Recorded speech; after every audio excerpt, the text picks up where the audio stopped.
Bridge marks the arrival of these Kampuchean refugees into Thailand. Soon, they will be living in the biggest refugee camp in the world, a bamboo city that does not yet exist.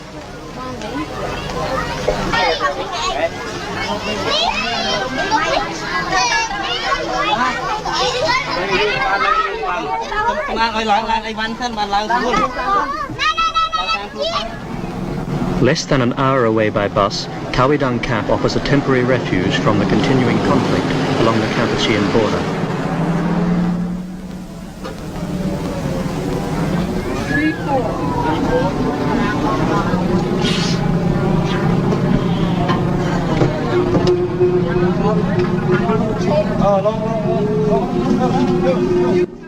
Other arrivals at Kawidang came from different parts of the border by less comfortable means.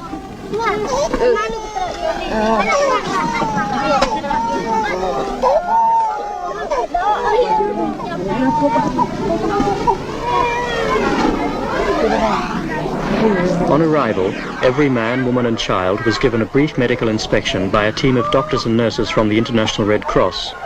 The more serious cases were taken directly to the recently assembled hospital wards for specialist treatment, but for most of the refugees, it was merely a puzzling introduction to their new home.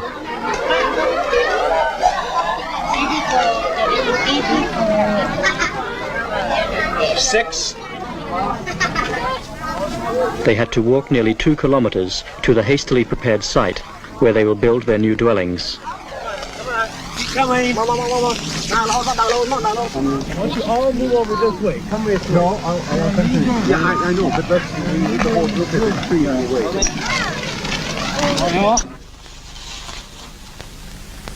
This is what Kawidang looked like about 3 days after it began. On the 4th day, the Khmers started to arrive here. We had to develop the site to keep just ahead of them.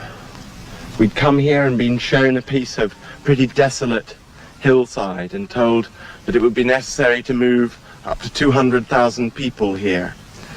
Initially, we expected arrivals might be up to 10, 15,000 a day. In fact, they were never more than 7 or 8,000. To meet that, though, it meant we had to develop the camp section by section to try and keep just a day or so ahead of the arrivals.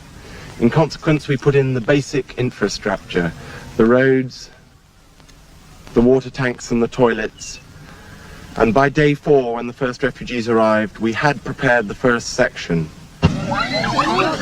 The groups of 100 separated into smaller sections for distribution of bamboo and plastic. The Office of the United Nations High Commissioner for Refugees created the basic infrastructure of the camp, but all of the really time-consuming work was done by the refugees themselves.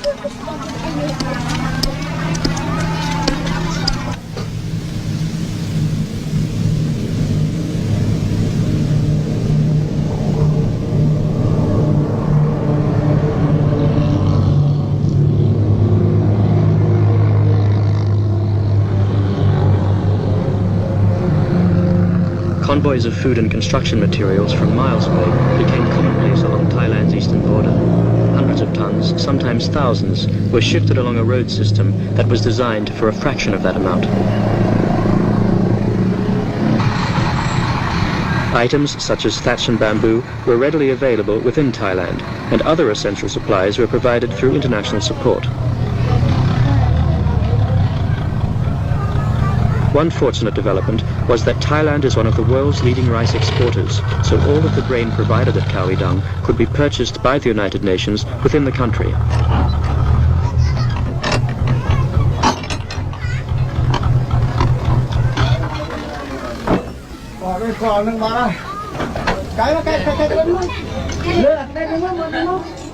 A Khmer family could survive for more than a month just from one of these 100-kilogram sacks of rice.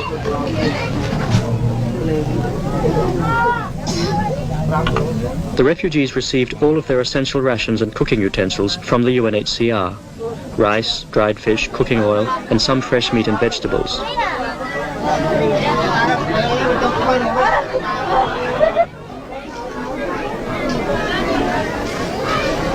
All of the supplementary feeding in Kawidang was supervised by the voluntary agency CARE. More than 20,000 people in the camp received hot meals twice a day. and after 2 months of this extra diet, the health improvements amongst the refugees were quite visible.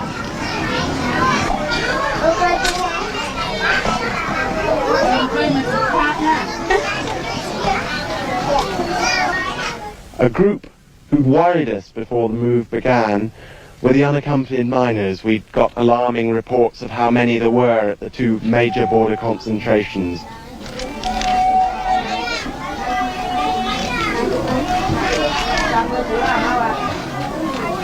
There were more than 1,000 unaccompanied children in the camp. A special effort was made to register each one and take down all of their particulars and what they could recall of their previous lives. A tracing program enabled officials to reunite some of the children with parents and relatives, but for others, no such happy ending was possible.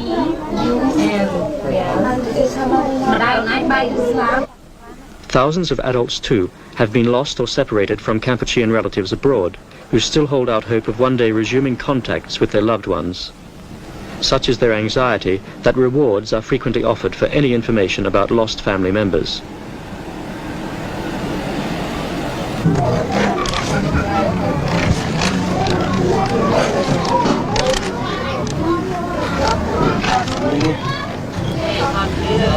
There was a constant flow of letters and telegrams between Kawi Dang and the rest of the world, with the International Red Cross acting as the post office.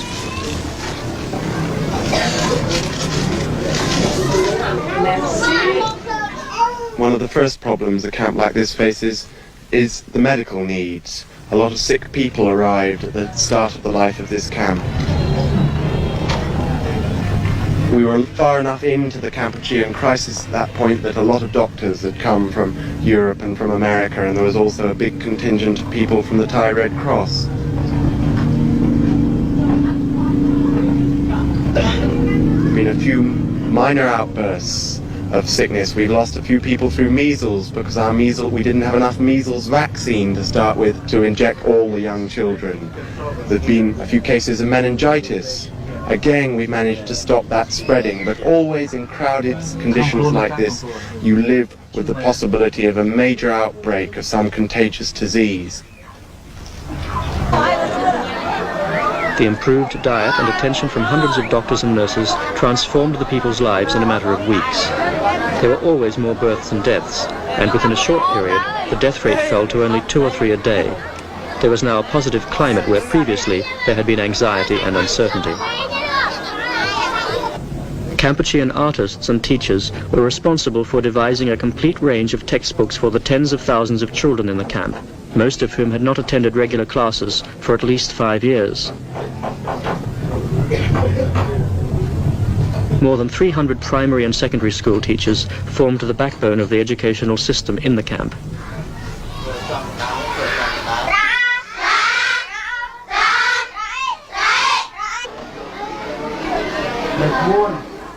Classes started just after dawn and continued throughout the day in 2-hour shifts in order to reach the greatest number of children.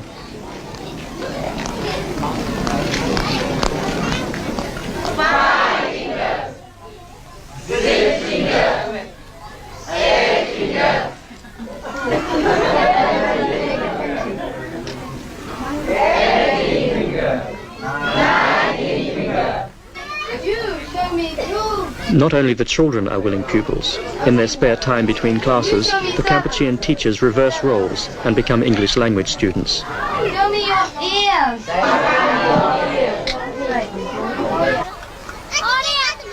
Kawi Dang's basic needs of food and water, health and education were all met due to the willingness of both officials and the Kampucheans themselves to work together.